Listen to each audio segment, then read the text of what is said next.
It's going to be some hell of a camp, boys. It's going to be one hell of a camp. And I get seriously even way better this camp.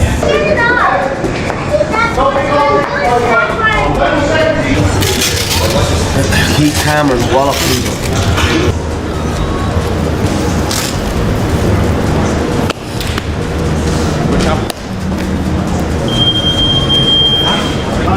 We're getting into the game here. Camp 100%. This is, yeah? We're going in here 100%. I'm going into this fight 100% Conor McGregor. Not 92. 100% Conor McGregor. So it has to be really meticulous. We were right there with the last one. As a unit we do it, right? Let's go, let's go.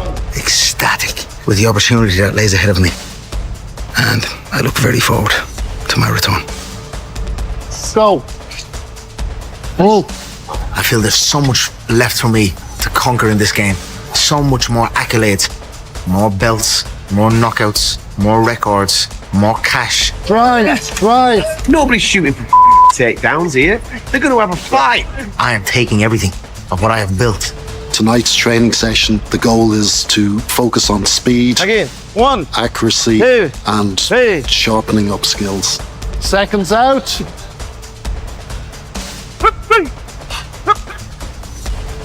Well, we've done a great training session. 12 rounds, high pace, with sprint rounds thereafter to finish.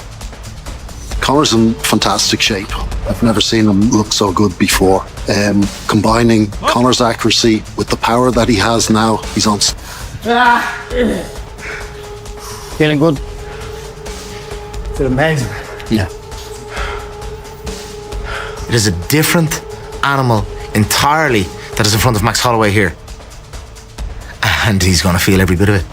Sprint round 6, final round. With your ability to make someone miss, it's going to be curtains. You know what I mean? Hey, and you have that ability. And you're never going to lose that. You have the ability to make people miss.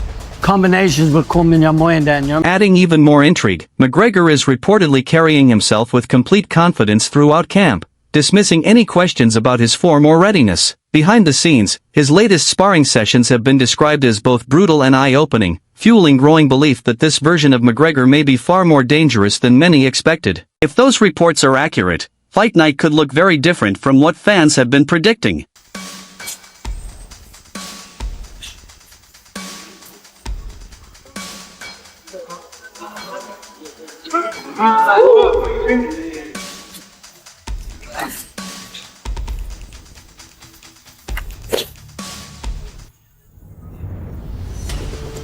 Thirty seconds.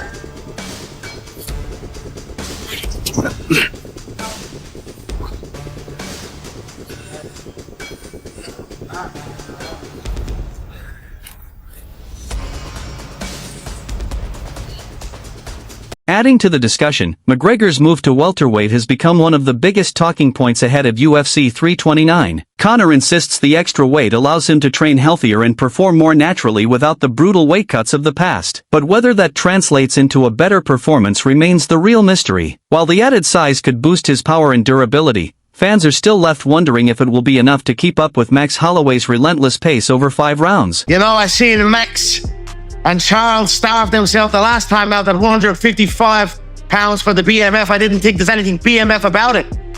He was the baddest man in a sauna. So, I'm a big boy now. 170 pounds is my frame. And I like it. I thought I'd give a gift. Well, I like it as well. And say, this is what it should be. Instead of fighting and cutting him. You know, let's do it properly. Looking beyond Fight Night, Conor McGregor is already speaking with complete confidence. He's predicting victory on July 11th and has even floated the idea of running it back before the year is over. Max Holloway, however, isn't looking that far ahead. His focus remains on one thing, finally avenging the loss that started this rivalry over a decade ago. For Holloway, this isn't just another main event. It's a chance to rewrite a chapter that's been left unfinished for years. In Conor's words, you know, I don't even think that's a loss. He said he only count finishes. You say the best boxer. We're gonna see. We're gonna see now. Brother, this is not his last fight. I'm gonna go there. July 11th, I'm gonna handle business. We're gonna have a rematch at the end of the year. July 11th can't come soon enough. I'm gonna be 1-0 against him, and then we're gonna rematch at the end of the year. That's what's gonna happen. Weighing in with real excitement, Sean Al-Shatti admitted he still can't believe Conor McGregor is finally making his return. Even predicted McGregor would stop Max Holloway before the final bell. But what really caught his attention was the difference in how both fighters have absorbed damage throughout their careers. While Holloway's body has endured years of brutal battles inside the octagon, Al-Shatti argued McGregor's wear and tear has come from a very different journey. Which version holds up better under the bright lights? That's the question only Fight Night can answer. Conor McDaddy is back. I can't believe it. I can't believe it. I'm so excited. I can't believe it. I think he's gonna knock out Max. Bro, Max has been through so much by now. He has been through a lot. He's been through a lot of wars, but so it's either Conor, who's been out for 5 years, doing a little bit of nose lattes. He's been doing a lot. So he's been hurting his body in a different way. Max has been hurting his body from fighting. Greg is gonna knock out Holloway. That's my prediction. Holloway, I don't know. I feel like big opportunities like this he's just gonna miss, bro. And this is the perfect opportunity for McGregor to come back, and he needs this. Continuing his breakdown, Sean argued that a knockout would be the perfect way for Conor McGregor to announce his return to the UFC. At the same time, he emphasized that even a decision victory would be a massive achievement, considering how incredibly difficult Max Holloway is to beat over 5 rounds. In Sean's view, no matter how it happens, a win over Holloway would instantly prove McGregor still belongs among the elite. I mean, a knockout would just be a f***ing statement, but if he goes out there and beats Max in a decision, that would almost be, I mean, KO and Max, Ilya did it. I think that's the only person that's really ever did it. Max is coming off a 5-round. Charles took him down 5 rounds. So they both really need a win here, but if Conor goes out there and beats Max in a decision, a 5-round decision, could be. You got to give him Gaethje. You got to, dude, that would line up so perfect. Max versus Gaethje. If Max goes out there and beats Conor, you could redo that. The first fight, Max beat him. But Conor, he's back. Did you listen to him on the Ariel Helwani pod? Yeah, he's looking sharp. He's focused. Breaking down McGregor's path to victory, Belal Muhammad believes the mission is simple: find the knockout early. In his view, Conor's best chance comes within the opening round, before the pace of the fight begins to shift. The longer the contest lasts, the more questions arise about McGregor's conditioning and how his body will respond after such a long layoff. That's why Belal sees an explosive start as the key to pulling off the comeback. McGregor, I think we got to go all in. This first round, those first 5 minutes, try to knock him out, try to hurt him. We've seen it's possible now, right? So Poirier knocked him out. Before that, we thought Holloway had the best chin in the world, can't get knocked out. Now we saw it's possible. So you just got to find that spot. I think you got to get in his face, get him backing up, get him toward the fence, and use your hands, right? Even earlier in your career, you're doing a lot of more kicks, spinning kicks, side kicks. I don't think you're gonna have the confidence to kick, especially with that shin. So it's gonna be boxing. So we gotta get into the boxing range. Holloway's so good at keeping that long. As for Max Holloway's strategy, he expects Holloway to control the distance, overwhelm McGregor with constant volume, and mix in timely takedowns to test his conditioning from the very beginning. But above all, Belal insists Holloway cannot afford a single lapse in concentration. One clean left hand from Conor McGregor is all it takes to change the entire fight in an instant, making discipline his biggest weapon from the opening bell to the final horn. Prolong the fight. Stay longer combinations. Don't be in the pocket with them. Use your jab. I think that spin kicks to the body, stabbing kick to the body, that side kick you do to the front leg, just to see if he still has that confidence in the leg, right? And I think working off of that, even adding in the takedown, pushing him to the fence, wear on him a little bit, get past that first round, get past those first five minutes. I think once it gets to the second round, Holloway is the king of cards. Belal Muhammad believes McGregor's clearest path to victory is through his boxing. In his view, relying too heavily on kicks creates unnecessary risks, while prolonged grappling only plays into Holloway's strengths. Even so, Belal ultimately leans toward Max. He believes the years away from competition and the physical adjustment of returning will become bigger factors as the fight goes on, leading him to predict Holloway finds a late finish once McGregor begins to fade. So it's going to need to be your footwork moving in on him, and then when he tries to lateral move out, that's where the big hook could come in, using your lead hand to set up that straight left and just trying to land that punch. I think that's your only path to victory is to get a finish, to get a knockout. We saw him get controlled his last fight by Oliveira in a grappling match. I don't want to test your cardio with that grappling, so I think he has to be boxing McGregor. That's my keys for McGregor. You got to knock him out. For my pick, I'm going with Holloway. I think 5 years off, 5 years of drugs, it's going to be 5 years of recovery. It's going to be way too much for McGregor to come back. Holloway's hot. I think he's going to be motivated after that loss, and more motivated now, even after Justin won that. Turning to Tim Welch's perspective, he admitted there's simply nothing like the buzz surrounding a Conor McGregor fight. From the interviews to the embedded episodes, every moment becomes must-watch content. But beyond the hype, Welch pointed to the bigger picture. McGregor is now 37 years old, has spent 5 years away from active competition, and has lived a very different life outside the octagon. Still, Welch believes one recent change stands out above everything else. McGregor appears more grounded than he has in years, a shift he sees as a genuine positive heading into this comeback. A lot of excitement in the air. Conor McGregor's fighting, and when he's fighting, there's exciting interviews, there's exciting embeddeds. He's one of the best talkers in MMA. Now, Conor is 37 years old. 37 years old, and the last half a decade of his life, the last 5 years, he's been living as a very rich millionaire, battling the demons that all of us males battle. Especially when you're a rich guy like Conor McGregor, you can have anything, anywhere, any woman you want. You battle a lot of demons. And this last half a decade, he's been battling them, but he's found the Lord. He says he's found the Lord, which is good, which is really good. Taking a broader view, Tim Welch kept coming back to one undeniable reality: Conor McGregor hasn't fought in 5 full years. He urged fans not to overlook just how significant that is. While he genuinely hopes McGregor returns looking sharp, he also admitted it's hard for him to pick against Max Holloway, a fighter he's admired for years. Welch believes this likely becomes a 5-round striking battle, but with McGregor carrying half a decade of ring rust and making his welterweight debut, there are simply too many unanswered questions. And until the opening bell rings, those unknowns could be the biggest storyline of all. 5 years, guys. God damn it. I'm hoping he comes out there. I love Max Holloway, though. Max Holloway is good, such a good guy. I never want to bet against Max Holloway. A striking match for 5 rounds. Okay, it's a striking match for 5 rounds, half a decade off. He's 170 pounds. 170 pounds. We've never seen him at 170 pounds before. Okay, let's find out.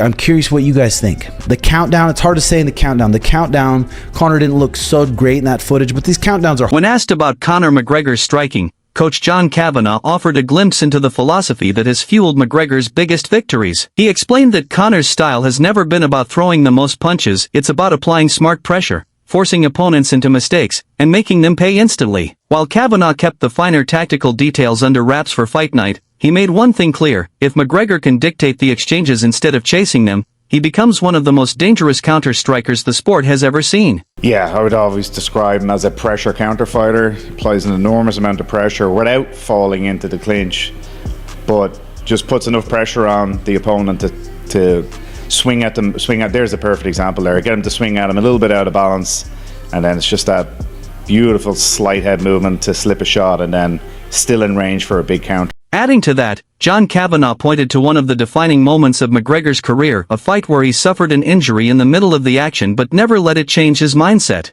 Instead of slowing down or showing frustration, McGregor stayed completely composed and kept executing his game plan as if nothing had happened. Kavanagh believes that's what separates elite champions from everyone else. When adversity hits, the best fighters don't panic, they adapt. And if that same mentality shows up at UFC 329, McGregor could become far more dangerous than many are expecting. I do a bit of everything, but my thing is MMA grappling, so I was super excited to see takedowns.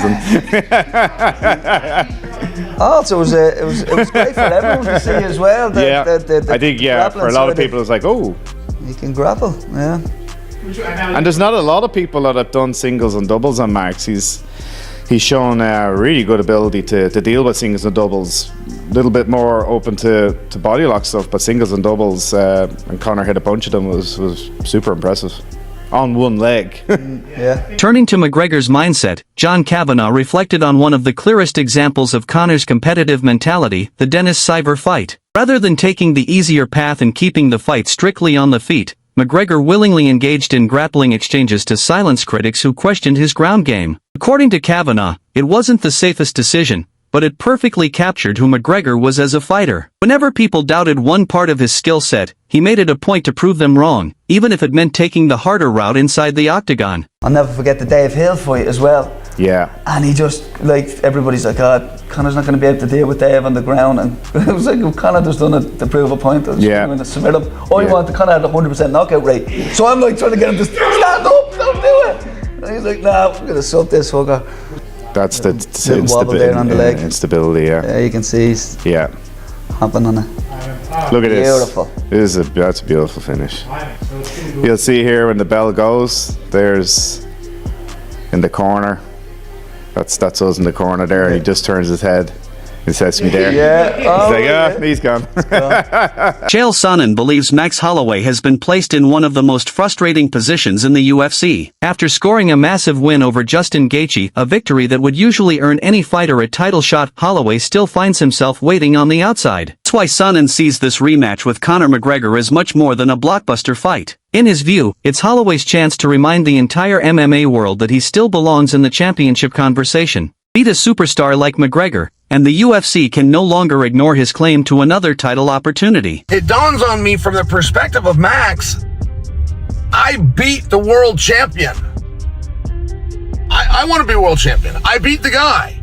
I just didn't beat the guy at the right time because he didn't then have the world champion. Now, Justin Gaethje, by the way, no matter what he does next, will be fighting for a championship because he's bringing it. So from Max's perspective, right, you could see where an envy would come or a confusion, a frustration, something. You land in this weird purgatory.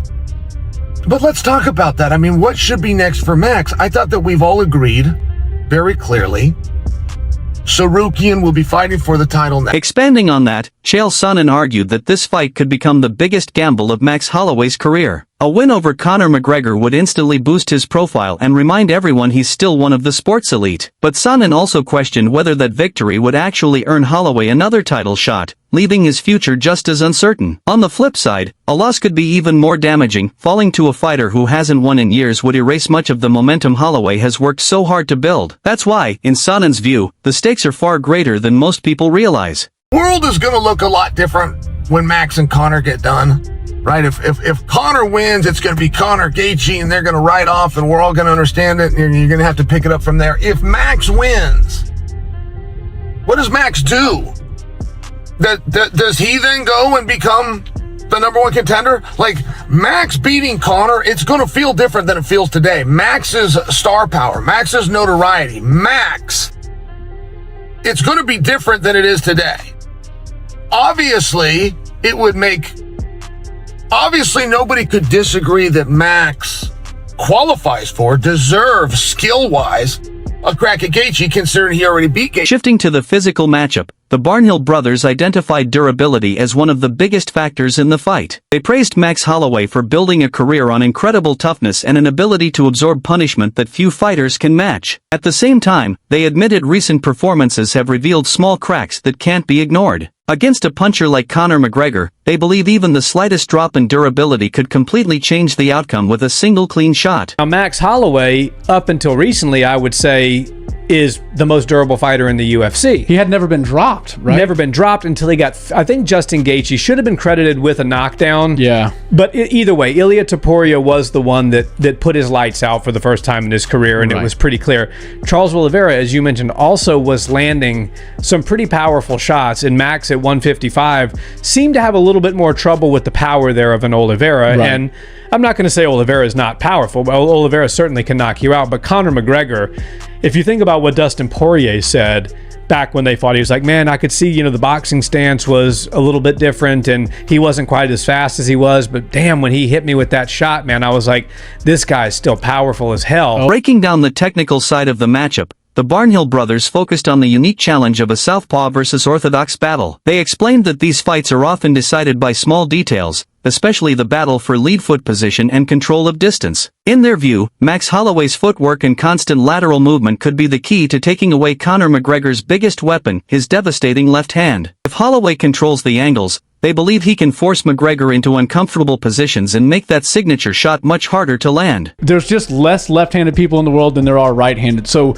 if you are a southpaw and you've been coming through a gym, or you've been coming through the rankings, you're used to seeing ortho more than orthodox guys are used to seeing southpaws. Now, I'm sure Max Holloway has filled all of his training rounds lately with southpaw fighters and is looking at tactics from the open stance, but Conor McGregor has the experience in the open stance, and he's also really good with some of the primary tactics, like, for instance, doubling up with the power side, right? Whether that's you throw a jab up here to feel, and then you throw 2 times with the left hand, or you throw the left hand and then follow it with the left side. Analyzing the kicking strategy, the big question is what approach Holloway would choose to disrupt McGregor's game. One possibility is a heavy focus on attacking the lead leg, similar to the strategy Dustin Poirier used, targeting movement, timing, and stability to slowly take away McGregor's explosiveness. However, there's another path Holloway could take, one that completely changes the pace of the fight. Instead of staying on the outside and picking away with kicks, Holloway could step into the pocket and rely on his incredible volume, combinations,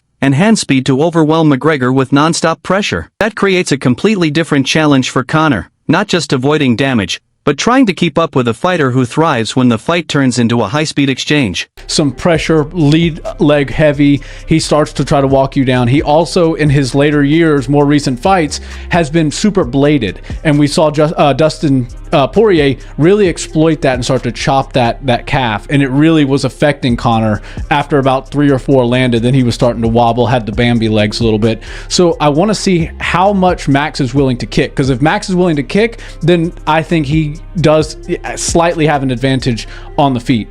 If he's not going to kick, and we don't really know, right? He was really confused when Charles Oliveira came out for the BMF fight and just started grappling. And I don't think that Max Oliveira, I don't think Max Holloway is going to come out there and just give Conor the exact. That brings the full analysis of Conor McGregor versus Max Holloway heading into UFC 329 to a close. But after a decade of changes, unanswered questions, and 2 fighters who have taken completely different paths, this matchup remains impossible to ignore. McGregor enters with the dangerous combination of elite timing, knockout power, and the confidence of a fighter who knows one clean shot can change everything. Meanwhile, Holloway brings the experience of countless wars, incredible durability, relentless pressure, and the motivation to rewrite the story of their first meeting. Biggest question is still unanswered. Will McGregor turn back the clock and remind the world why his left hand became one of the most feared weapons in MMA? Or will Holloway prove that the years of growth, battles, and evolution have transformed him into the fighter who has truly surpassed his former opponent? Let us know your prediction in the comments. If you enjoyed this breakdown, make sure to like the video and subscribe for more fight analysis and the latest coverage leading up to UFC 329. Thanks for watching, and we'll see you in the next one.